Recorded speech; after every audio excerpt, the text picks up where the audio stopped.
Hello friends, आज की इस वीडियो में हम हाइब्रिड म्यूचुअल फंड्स की एक कैटेगरी डायनेमिक एसेट एलोकेशन के एक fund HDFC balanced advantage fund का कंप्लीट रिव्यू करेंगे।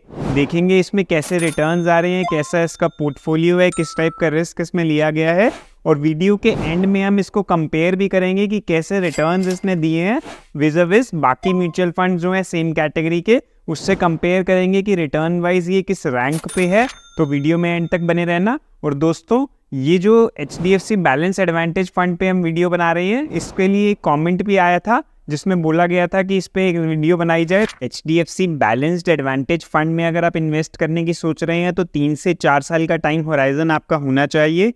ये फंड स्टार्ट हुआ था 1 जनवरी 2013 को। इसका NAV यानी प्राइस पर यूनिट है 500। एग्जिट लोड है 1% 1 साल तक इन एक्सेस ऑफ 15% यूनिट्स, यानी 15% तक यूनिट्स आप रिडीम करेंगे तो आपको कोई एग्जिट लोड नहीं देना। उससे ऊपर का पैसा निकालेंगे तो 1% की पेनल्टी देनी पड़ेगी 1 साल तक, उसके बाद कोई एग्जिट लोड नहीं है। AUM इसका हो चुका है 79,875 करोड़ का, काफ़ी बड़ा इसका फंड साइज है। एक्सपेंस रेशियो इसका है 0.72%। एक्सपेंस रेशियो हमें बताता है कि कितनी फीस म्यूचुअल फंड चार्ज करेगी। मिनिमम इन्वेस्टमेंट सिर्फ 100 रुपीज़ है, भले ही आप लमसम करिए, एडिशनल करिए या SIP करिए। मार्केट कैप देख लेते हैं। लार्ज कैप कंपनीज में 48% का एक्सपोजर है, मिड कैप कंपनीज में 5%, स्मॉल कैप कंपनीज में 4% और बाकी डेट इंस्ट्रूमेंट्स में 29% का एक्सपोजर है। बाकी इसके पास रिटर्न्स देख लेते हैं। किसी ने 1 लाख इन्वेस्ट किया है तो कितना अमाउंट बना के दिया है इसने 1 साल में। दोस्तों, इस फंड ने 1 लाख रुपए का 1,39,700 रुपये बना दिया, यानी 39.7% की रिटर्न दी है।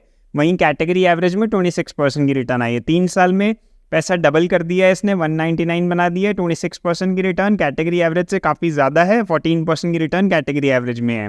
5 साल में 1 लाख का बन गया 2,43,000, 19.4% की रिटर्न कैटेगरी एवरेज में 13% की। 10 साल में 1 लाख रुपए का अमाउंट बन गया 4,89,000, 17% की रिटर्न कैटेगरी एवरेज में 12% की रिटर्न। और जब से ये फंड स्टार्ट हुआ है इसने 15.7% की रिटर्न दी है, कैटेगरी एवरेज में 13% की रिटर्न दी। अमाउंट बना दिया 1 लाख का 5,27,000। तो दोस्तों, काफ़ी अच्छे इसने रिटर्न्स दिए हैं। अब देख लेते हैं कौन से सेक्टर्स में पैसा लगा हुआ है। इक्विटी जो शेयर्स में पैसा लगा है वो कौन से सेक्टर्स में है। फाइनेंशियल सेक्टर में ओवरवेट है, उसके बाद है energy sector, others, construction, capital goods, health care और टेक्नोलॉजी, ऑटोमोबाइल। टॉप के 10 स्टॉक्स देख लेते हैं। HDFC bank, Coal India, State Bank of India, ICICI bank, National Thermal Power Corporation, Larsen and Toubro, Reliance Industries, Infosys, ITC, power finance corporation जैसे stocks आपको देखने को मिलेंगे। किस टाइप का रिस्क इसमें है वो देख लेते हैं। रिस्क रेशियोज देख लेते हैं। इसके स्टैंडर्ड डेविएशन देखते हैं। सबसे पहले जितना ज़्यादा स्टैंडर्ड डेविएशन होता है मतलब उतना ज़्यादा फंड में रिस्क है। इसका स्टैंडर्ड डेविएशन है 8.39, कैटेगरी एवरेज का 6.29, यानी फंड थोड़ा सा कैटेगरी एवरेज के मुकाबले हाई वॉलेटाइल है, रिस्क ज़्यादा है थोड़ा सा। शार्प रेशियो देखें तो 1.99 का शार्प रेशियो है, कैटेगरी एवरेज का 0.83। शार्प रेशियो से हमें पता लगता है कि रिस्क फ्री एसेट्स के मुकाबले कितना ज़्यादा फंड रिटर्न दे रहा है, तो इसका मतलब शार्प रेशियो अच्छा है। तो फंड में रिस्क तो है लेकिन रिटर्न भी इसने बहुत अच्छा बना के दिया है, बेटर रिस्क एडजस्टेड रिटर्न्स हैं। अल्फा से हमें पता लगता है कि बेंचमार्क के मुकाबले कितना ज़्यादा रिटर्न आ रहा है। अल्फा इसका काफ़ी अच्छा है 11.84 का, वहीं कैटेगरी एवरेज का 1.74। अगेन इससे पता लगता है कि रिस्क एडजस्टेड रिटर्न्स हमें काफ़ी अच्छे इसमें मिल रहे हैं। फ्रेंड्स, अब देखिए इस कैटेगरी के बाकी जो फंड्स हैं 5 साल की रिटर्न के हिसाब से देखें तो नंबर 1 फंड चल रहा है HDFC बैलेंस एडवांटेज फंड। 5 साल में 19% की रिटर्न दी है इसने।